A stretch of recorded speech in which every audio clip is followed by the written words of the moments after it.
Tan lejos, tan cerca.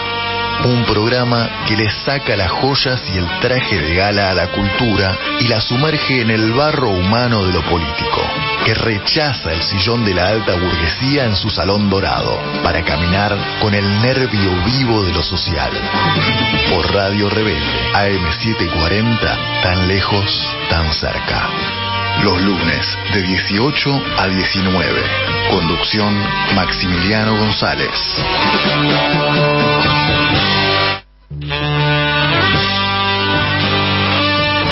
Buenas tardes. Bueno, bienvenidos al programa número 32, tercer programa dedicado a la comunicación. Y vamos a arrancar hoy, por cuestiones, digamos, coyunturales y contextuales, a referirnos un poco al peligro que implica lo que va a ocurrir, lo que puede ocurrir en Brasil. Lamentablemente justamente el programa de hoy va a estar dedicado a los medios dominantes, que ya no son medios masivos, son medios dominantes.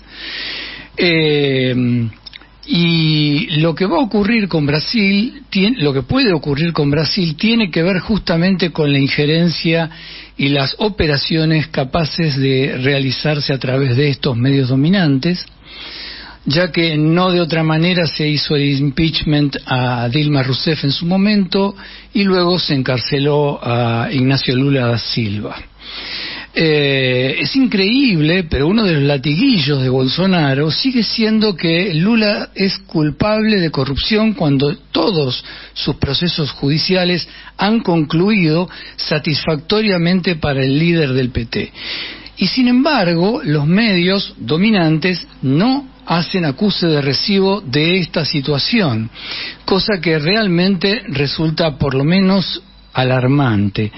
Así que yo diría que lo que está en juego, y de alguna manera va a estar en juego el año que viene en la Argentina también, es la continuidad de una democracia plena frente a la posibilidad de una democracia nominal. Denomino democracia nominal a aquel régimen que se autodenomina como democrático, pero que en el fondo ejerce el poder fácticamente y a través de actitudes que más se parecen a gobiernos militares no elegidos por el pueblo.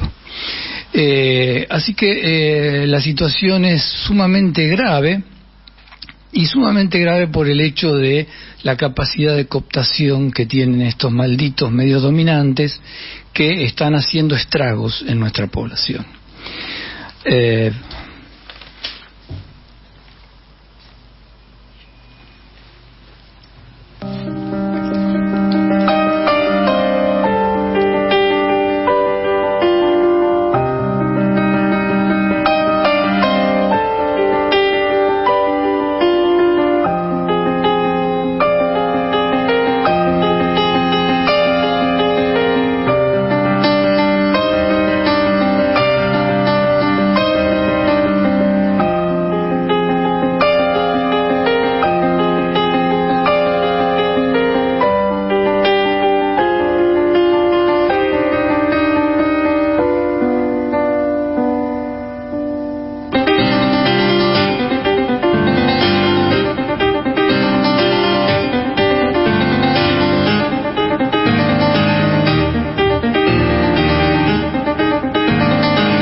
Bien, vamos a completar un poco lo que habíamos arrancado a hablar el programa anterior acerca de la importancia que tiene la comunicación en la educación, y para eso vamos a escuchar la palabra del profesor Rubén Marchesini. Hegemonía es un concepto que se ha introducido recientemente en el panorama político español. Cada día más gente lo utiliza y más personas se interesan por él. ¿Pero qué es la hegemonía?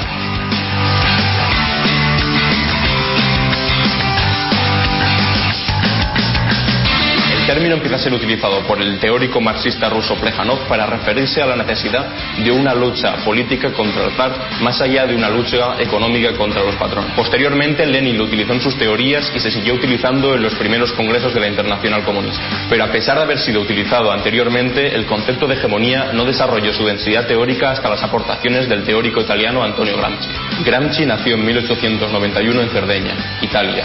Durante años desarrolló su labor como periodista y en 1921 fue uno de los fundadores del Partido Comunista Italiano. El régimen fascista de Mussolini lo condenó a prisión y ahí escribió sus famosos Cuadernos de la cárcel. La producción teórica de Gramsci destacó por su lucha contra el dogmatismo mecanicista del marxismo ortodoxo y supuso un soplo de aire fresco para el marxismo occidental. Uno de sus conceptos más interesantes fue el de hegemonía. ¿Pero qué es hegemonía?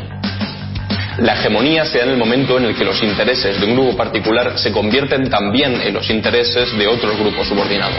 Supone el liderazgo intelectual y moral de un grupo cuyas ideas dejan de ser solamente de ese grupo para pasar a ser ideas de la sociedad en su totalidad. Entonces este proceso es lo que llamamos construcción de sentido común.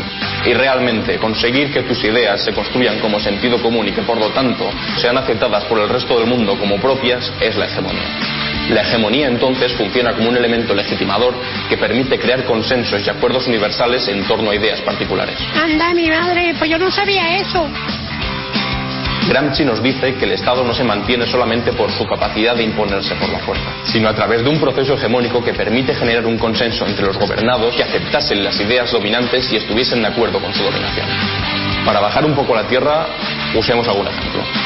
¡Menos mal! Gramsci se preguntaba por qué la revolución había sido posible en Rusia y no en Italia. La conclusión a la que llegó fue que un país como Rusia, con un Estado débil, que basaba todo su poder en su fuerza y en su capacidad coercitiva, era distinto a un país de la Europa occidental como Italia, en el que el Estado contaba con la legitimidad entre los gobernados y con un consenso a su alrededor. Esto es, contaba con la hegemonía, con el liderazgo político, moral y cultural de la sociedad. Es por esto que hacer la revolución en Rusia era tan sencillo como atacar al Estado y superar sus fuerzas materiales. Esto se ve ilustrado muy bien en la toma del Palacio de Invierno. En cambio, en un país como Italia, en el que el Estado ha logrado una construcción hegemónica a su alrededor, esta lucha había de ser mucho más política y cultural. Aquello que Gramsci llamó guerra de posiciones, que lograse desactivar todo el entramado político y cultural que sustentaba al régimen por debajo. Evidentemente, el concepto de hegemonía tiene mucha más profundidad teórica. Con este vídeo solamente pretendemos hacer una pequeña introducción, pero si os interesa, os dejamos algo de bibliografía y algunos textos que os pueden servir de ayuda y que os pueden ayudar a complementar y a conocer más sobre el pensamiento de Antonio Gramsci. Muchas gracias y hasta la próxima. Bueno, el concepto que acaban de escuchar, pido disculpas porque hubo una inversión en los audios, pero bueno, puede ocurrir, puede fallar, como decía Tuzam. El concepto que usa, que aparece comentado aquí, tiene que ver justamente con lo que está ocurriendo con los medios dominantes. Los medios dominantes deciden o vuelcan la balanza de la hegemonía, independientemente de que sean o no gobierno. Antaño, cuando los medios eran medios masivos, simplemente existía el predominio del gobierno de turno, caso Alfonsín, el caso relativamente de Carlos Saúl Menem, etcétera. A partir del siglo XXI comienza a haber otro tipo de proceso que justamente tiene que ver con esta capacidad de penetración de los medios.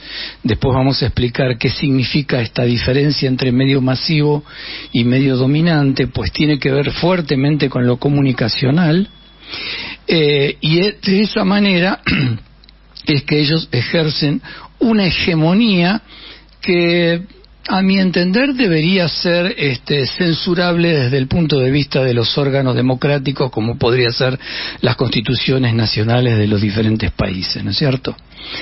Bueno, vamos a ver ahora si podemos escuchar la palabra de Rubén Marchesini sobre comunicación y educación. Buenas tardes. Para mí, como profesor de comunicación, cultura y sociedad, en este caso de la Escuela Cortázar del barrio de Flores. Después de varios años de trabajar sobre la materia, con conceptos clave de este saber, entiendo que es de fundamental importancia que no solo en las escuelas especializadas en comunicación como el Cortázar esté este saber incorporado, ya que es muy importante el tema de la comunicación, sobre todo cuando podemos abordarlo a partir de distintas perspectivas de distintos autores que encaran el concepto desde distintas visiones, como Katherine Kebert-Orekioni, que reformuló el esquema de la comunicación de Jacobson, o como Benveniste, que trabaja a partir de la enunciación, o por ejemplo las ideas de Labov acerca del discurso y sus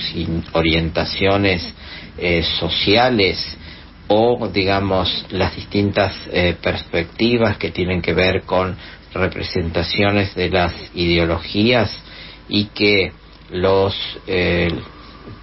podemos incorporar estos conceptos y tratar de utilizarlos, digamos, para el mundo en el que vivimos diario, y también sobre los saberes que se nos presentan por distintos medios como válidos y únicos, que generalmente son presentaciones o ideas que provienen, digamos, de personas que están enmascaradas en la imagen y que en el fondo están transmitiendo ideologías propias o de grupos a los cuales pertenecen.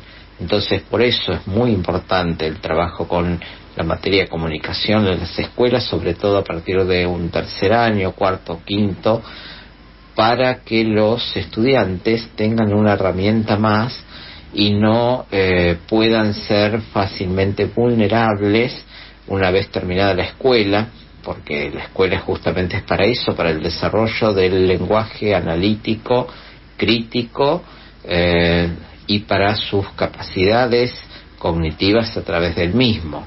Así que entiendo que la materia de comunicación es una muy buena arma para encarar, digamos, en el futuro estudios superiores, y para que el estudiante, si no va a proseguir otra carrera, pueda tener conocimientos que le permitan manejar, digamos, las representaciones que hay de la realidad, y no sea alguien fácil de convencer con ideas propias de gente que trata de dominarlo a partir de los medios masivos de comunicación o en el entorno mismo de la cultura, de sus vecindarios, de sus conocidos. Eso entiendo que es la importancia de la materia de comunicación. Bueno, como verán, Rubén habló de dominarlos. Entonces vamos a ver cómo llegamos de los medios de comunicación masiva a los medios de dominantes. Hoy en día la velocidad con la que nos enteramos de lo que ocurre en el mundo es crucial. Confiar y confirmar que la información que recibimos es verdadera. La creciente monopolización de los medios ha ido alterando este pacto implícito que es la piedra basal del periodismo.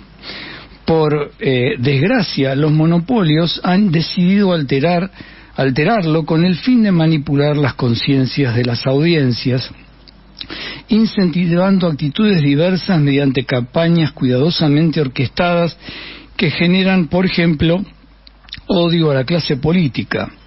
En realidad, porque son potenciales enemigos de ellos mismos, de estos empresarios, que están decididos a ganar esta batalla cultural, porque de eso se trata. En realidad, habría que hablar de armas de dominación masiva, más que de medios masivos de dominación. No es que no existan políticos corruptos, lo aclaro porque siempre salta ese argumento, ¿no? Sino porque al convertir esa idea en lugar común, lo que hacemos es producir un efecto de generalización. Y podríamos decir que toda generalización es profundamente falsa. Yo digo, todos los tal cosa, bueno, eso es falso. Ni siquiera, miren, con lo que hemos vivido en la Argentina, no podemos decir que todos los milicos sean HDP. No es verdadero, ni siquiera en esa categoría. Los medios masivos se han ido convirtiendo en monopolios y estos monopolios han creado verdaderas campañas de odio contra líderes sociales. Por ejemplo, en América Latina, como Lula en Brasil, Correa en Ecuador, Pablo Iglesias en España. Recomiendo a propósito de Pablo Iglesias el programa por YouTube La Base, que cuenta con Ina Finogenova, realmente un programa periodístico de información, que es lo que lamentablemente hoy está escaseando.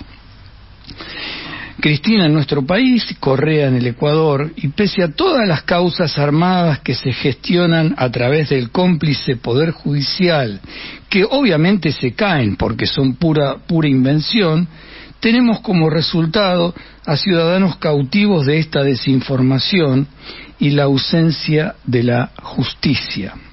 No es casual que muchos de estos grandes medios sean parte del grupo Prisa, que cuentan con el fondo buitre BlackRock, uno de sus principales accionistas.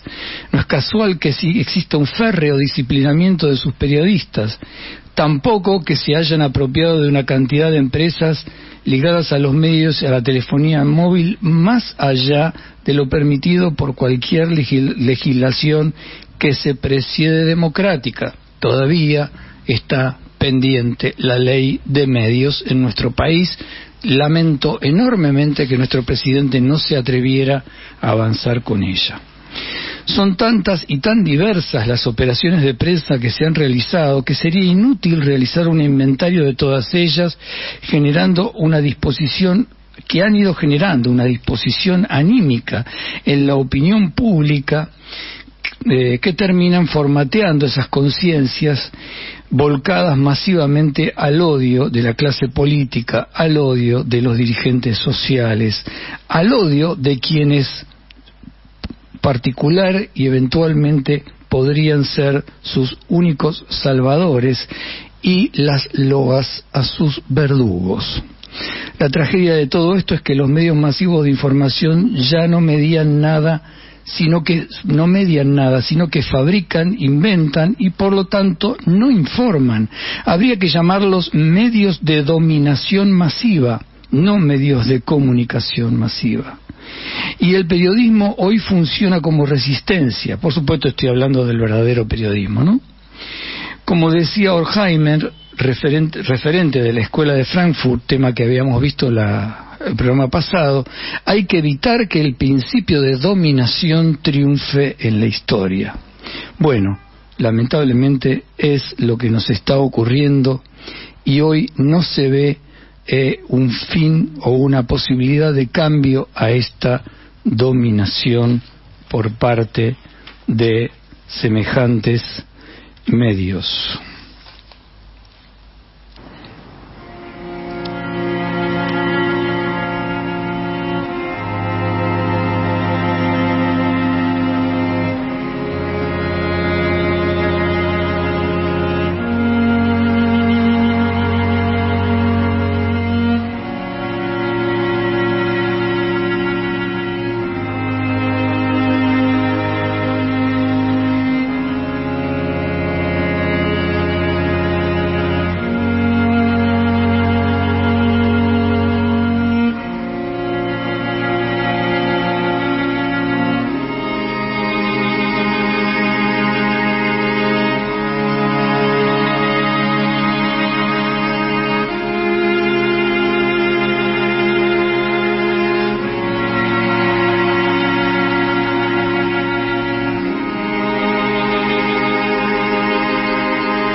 WhatsApp de La Rebelde 11 2690 8496 1126 908496. Agéndanos y participa de la Asamblea Radial. En el laberinto. Manías, música y propuestas siempre por arriba. El programa de la familia Calcaño. El padre, Alfredo, y el hijo, pensadores nacionales y populares. En el laberinto. Con la coordinación de Néstor Picone, produce Federico García Olaya. Ordena al aire Elisabetta Machado. De lunes a viernes a las 11 horas. Los Calcaño juntos en el laberinto. Todos los jueves a partir de las 17, Barrio Adentro. Una mirada a la realidad desde la perspectiva de los sectores populares. Barrio Adentro. Jueves de 17 a 19. La política, la actualidad, lo social, lo cultural, lo artístico, desde los ojos del barrio. Conducción Diego Molinas y la participación de muchas y muchos que desde los territorios le dan voz al barrio. Nos encontramos Barrio Adentro. Todos los miércoles de 19 a 21 horas llega Voces por la Ciudad. Tu lugar de encuentro con lo que hay que saber, con lo que necesitas difundir y te interesa. Voces por la Ciudad. Tu voz. Conducción y dirección general Daniel Alumni. Queridos compañeros y compañeras, nos une la rebeldía. Entre tanto ataque y agitación les traigo una buena noticia. Ustedes saben que para nosotros no hay nada mejor que un día peronista. Bueno, ahora a la tradición sumaremos los Domingos Piovano. Domingos Piovano. Sí, los domingos de 14 a 18. La doctora Piovano, ¿qué decimos? La infectóloga del pueblo. ¿Pudiste conocer a tu sobrino al final? Mi sobrina, sí, muchas gracias. Imaginen, 4 horas de encuentros, información, música, humor, política, salud integral. Secciones que harán historia. La siesta del domingo ya no es un bajón. Domingos Piovano, una nueva tradición. Sumate a la misa. No lo soñé, pero aquí está. Domingos Piovano, con Gabriela Piovano. Domingos de 14 a 18. La página de Daniel Loisy, todos los lunes de 15 a 17 horas. Un programa de espectáculos como los de antes. Cine, literatura, teatro, televisión, poesía, música clásica, bandas sonoras de películas y viejas series de TV, entrevistas. Conduce Daniel Loisy.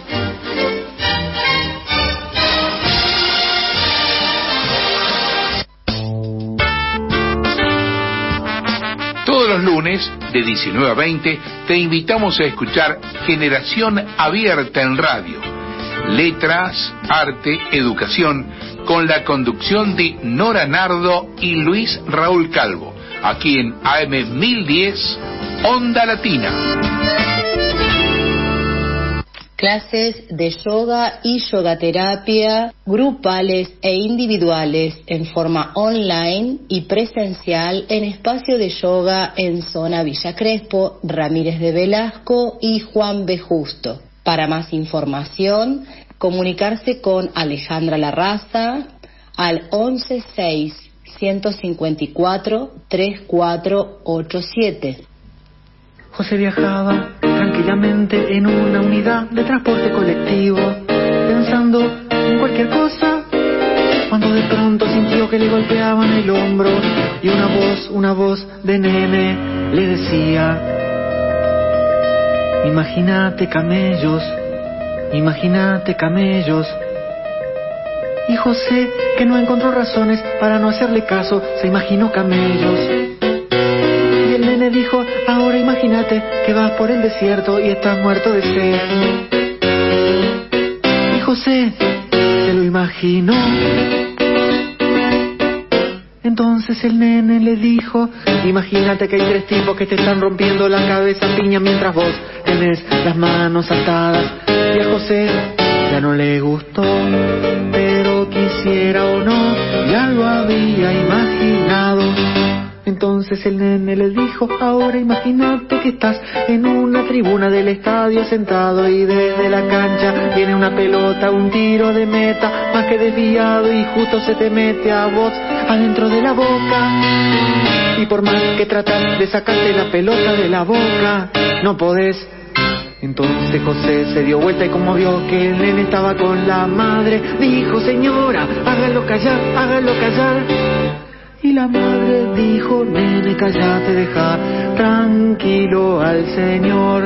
Entonces José sintió una gran calma interior y pudo concentrar toda su voluntad para pensar en un electrodoméstico, mientras en el fondo del mate todavía quedaban resonancias de una canción que en ese mismo día LR no sé cuánto había transmitido por milésima vez. A mí nadie me dice que tengo que pensar, yo pienso en lo que quiero y así vivo feliz. Bueno, el tema sugerencias de Leo Maslía justamente plantea la cuestión de los medios. El diálogo que tiene José con el niño es como una traba o un obstáculo de los pensamientos que tiene respecto de la influencia de los medios, especialmente en relación a las posibilidades del consumo, y es lo que él quiere seguir pensando. Bien, vamos a seguir hablando de los medios dominantes, la dominación. Pensemos un poco, vamos a pensar la dominación a nivel global. Estados Unidos ha logrado que toda Europa se suba a la rusofobia y por lo tanto al rechazo del gas ruso, aceptando el gas licuado envasado con un precio entre 8 y 10 veces más caro que por supuesto le va a vender Estados Unidos. Entonces, ¿cuál es el objetivo de Estados Unidos con esta guerra? Respuesta: por un lado, debilitar a Rusia para luego ir contra China. Segunda respuesta: debilitar al euro para fortalecer el dólar. El primero de sus objetivos está lejos de cumplirse. Rusia no parece demasiado debilitada. En cambio, el segundo sí. En el segundo, si ustedes se ponen a mirar las cotizaciones, el euro está casi en una paridad con el dólar y hay días en que el dólar está por encima. Esto se debe a que el dólar venía en caída porque obviamente la hegemonía cultural global de Estados Unidos estaba en retroceso. Así que toda esta movida que hace, Biden, el aparato norteamericano, etcétera, etcétera, va encaminada justamente a recuperar el valor de su moneda y a volver a instalarlo en el lugar que siempre estuvo, como la moneda internacional de cambio. No es casual que China y Rusia hayan salido del dólar, también Irán, para hacer intercambios de productos. Usan el yuan, el rublo, o la moneda de India, que son las piastras, me parece. Con lo cual, evidentemente, por aquí hay un problema enorme. Ahora, llama la atención, ¿no? Porque realmente la culta Europa, la Europa tan cultivada e ilustrada, cómo ha caído en semejante trampa y en este momento estamos cerca del invierno europeo. No sabe lo que va a significar para esta gente, y gente que no tiene para pagar el gas. Por supuesto, además, el ataque al Nord Stream 2 no es casual, ¿no? Frente a la posibilidad de que algún país decidiera volver para atrás con la transacción con Rusia, bueno, los gasoductos están averiados. Es muy difícil no asociar todas estas cosas, ¿no? Bien, vamos a oír ahora un audio acerca de quién controla los medios.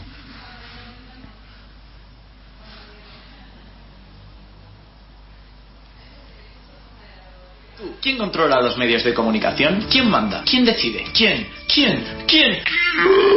¿Y por qué debería interesarnos esto? Pues muy simple. Dime quién te manda y te diré qué haces. ¿Qué me cuentas? Sit down. Sit down. Primero de todo, cabe dejar claro algo. Una cosa son los medios en sí y la otra son los periodistas. No nos confundamos. Existen muchísimos periodistas que son muy buenos profesionales, pero que a diario se enfrentan a presiones por parte de sus superiores, que a su vez están supeditados a intereses externos vinculados, por un lado, a la publicidad, porque claro, si Coca-Cola o Vodafone te pagan millones de euros por sus anuncios, luego es normal que no quieras tratar momentos noticiables como sus seres, no sea que se enfaden. Y por otro lado, sus jefes máximos, los propietarios. ¿Y eso lo sabe la gente? ¿Sabe quién hay detrás de cada medio? Porque de no saberlo, ¿creéis que el espectador estaría preparado para recibir información y crear así su propia opinión? Para conseguir una opinión propia es necesario que se aprenda a consumir la información, consultando más de un medio, contrastando, para que así se pueda tener diversos enfoques sobre un tema. Pero también es muy importante tener unos medios de comunicación plurales, transparentes, rigurosos. Y eso no lo digo yo, que el derecho a la información está en la Constitución, en el artículo 20. Y eso pasa por saber quién hay detrás de cada uno de ellos. Estos días los medios están siendo un tema de actualidad porque algunos partidos políticos los están cuestionando. ¿Hasta qué punto tienen razón? Vamos a analizarlo. ¿Recordáis esto? Esto sucedió en 2015. El Banco Santander compró las portadas de los 7 periódicos más importantes de España. ¿Y cómo pagaron esto? Lo hemos reparado en gastos. Gracias, John Hammond. ¿Cómo crees que van a tratar los medios a dicho banco? Si dicho banco es la mano que les da de comer. Vayamos más allá. ¿Sabías que el Santander prepara un ERE para este año que afectará a 3.000 trabajadores y supondrá el cierre de unas 1.000 o 1.200 sucursales? ¿No lo sabíais? En cambio, ¿a que sí que sabíais el nombre del presidente interino de Venezuela? No, este. Pero vamos, que sí, que lo sabíais. Santander está aquí.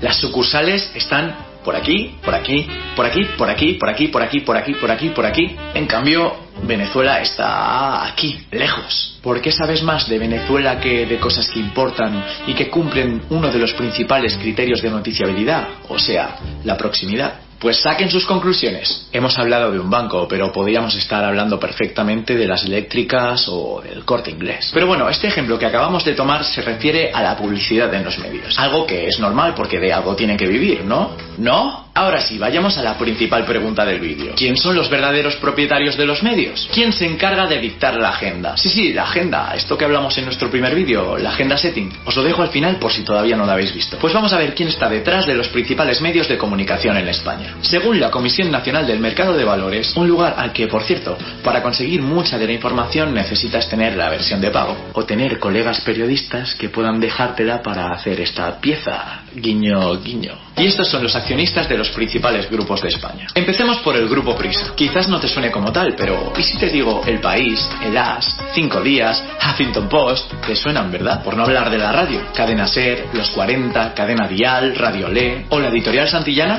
Vacaciones Santillana, vacaciones. Y en televisión, Prisa eran los dueños de Canal Plus y Digital Plus. Vendido en 2015 por 750 millones a Telefónica. Lo que ahora es Movistar Plus, vamos. También fueron dueños de 4. Pero lo que pasó después les va a dejar sin palabras. ¿Y quién manda aquí? Pues tenemos un variado de países. Amber Capital de Irlanda como principal accionista, la familia Polanco, fondos de inversión de Luxemburgo, el banco HSBC, que ha sido acusado de lavar dinero negro por todo el mundo y multado con más de 1.470 millones de euros por hacerlo, fondos de inversión de las Islas Caimán y... ¡oh, wait! Hasta el propio Banco Santander. De hecho, Prisa ha tenido que ser rescatada con prisa en los últimos años. ¿Con prisa? Una primera vez por el fondo Liberty con 600 millones de euros y luego con la ayuda del Santander, CaixaBank, HSBC... Vamos, por bancos. Unos bancos que luego tuvieron que ser rescatados por el Estado por 60 y pico mil millones de euros. Unos bancos que financian las campañas políticas de casi todos los partidos. Y un dinero nuestro que parece que no vamos a volver a ver. Todo correcto. Pues como dice en su reciente hilo de Twitter el periodista Alberto Lardies, en estos rescates su jefe Juan Luis Cebrián contó con el respaldo de organismos reguladores. O sea, de los gobiernos de turno tanto del PSOE como del PP. Un secreto. Se llevaba súper bien con la entonces vicepresidenta Soraya Sáez de Santamaría. Y casualidad, en su día periodistas del País se negaron a firmar algunas piezas que hablaban del marido de la vicepresidenta, que casualmente trabajaba en Telefónica. Uy, qué casual todo. Por cierto, Cebrián es el único académico hispano que forma parte del Club Bilderberg. Vamos, que es de los 130 mayores capos del mundo. Venga, hablemos de Mediaset, o lo que es lo mismo, de dos gigantes televisivos, Telecinco y Cuatro. Su fundador y máximo accionista sigue siendo Silvio Berlusconi. Un Silvio Berlusconi que, teniendo sus propios medios de comunicación, llegó a crear su propio partido político y llegó a ser presidente de Italia. Pero además hay fondos de inversión como Invesco o BlackRock, ambos muy parecidos. Fijaos en lo que dice este artículo de La Vanguardia sobre este último. BlackRock, la primera gestora de fondos del mundo, está cambiando el capitalismo. Con 5,3 billones de euros, casi tanto como el PIB de Alemania y Francia juntos, habla de tú a tú con los gobiernos e instituciones financieras. Les aconseja cómo actuar y lo mismo hace con las compañías en las que es el principal accionista. Es monopolista, concentra la riqueza en menos manos y la Comisión Europea teme que tenga un efecto pernicioso sobre la competencia que redunde en una mayor desigualdad. Os dejo el artículo en la descripción porque no tiene desperdicio. Pues eso, la mitad es de Berlusconi, italiano, y el resto de grandes inversores capitalistas del extranjero. Un segundo, mirad lo que he encontrado de BlackRock mientras editaba el vídeo. Si resulta que BlackRock es el principal accionista de Telefónica, y anda, si Telefónica tiene acciones con el grupo Prisa, y el segundo principal accionista de Telefónica es el BBVA. ¿Cómo? Entonces, ¿el Santander y el BBVA controlan el grupo Prisa, Mediaset y A3 Media? Todo encaja en el doblón. ¿Y por qué también A3 Media?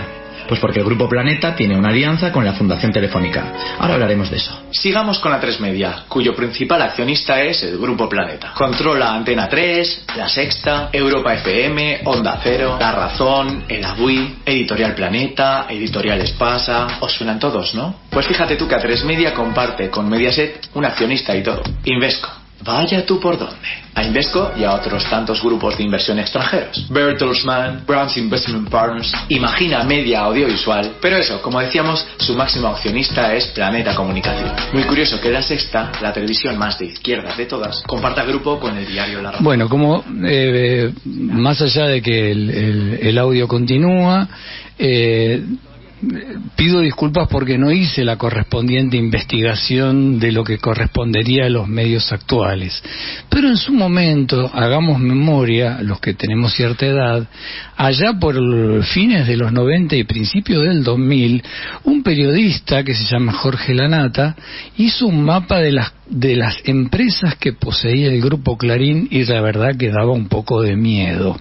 Bueno, imagínense que ese mapa, que ya era bastante multitudinario, hoy se ha incrementado aún más todavía. Evidentemente,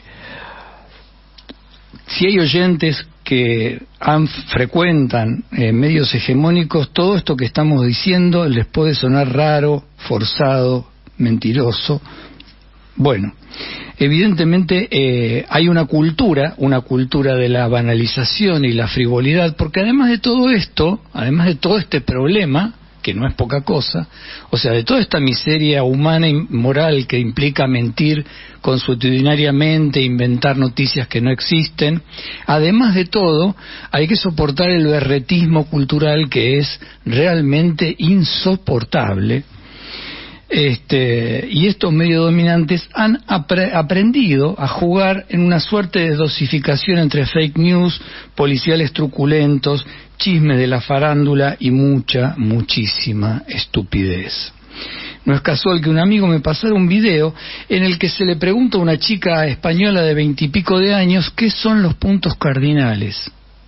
Se queda en suspenso y no sabe responder. Estoy hablando de una pregunta que responde al programa de primer año del secundario. Evidentemente, a lo que antaño se llamaba cultura general, hoy parece haber desaparecido. Por eso es que una de las preocupaciones en el terreno educativo es lo que nosotros llamamos el analfabetismo funcional. ¿Qué es esto? Una persona que lea un texto, entienda las palabras, pero no comprenda el sentido global del texto que está leyendo. Y eso está, lamentablemente, muy difundido. Muy difundido.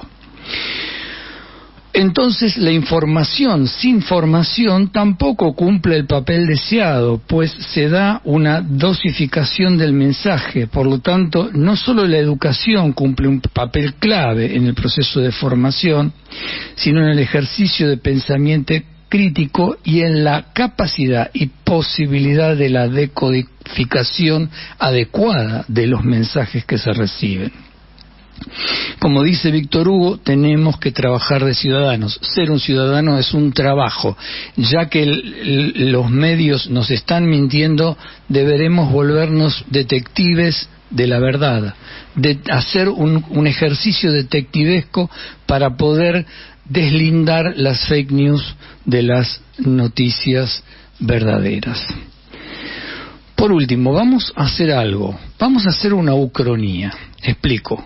La palabra ucronía, que es una especie de derivación que suele aparecer en la ciencia ficción, sería lo siguiente.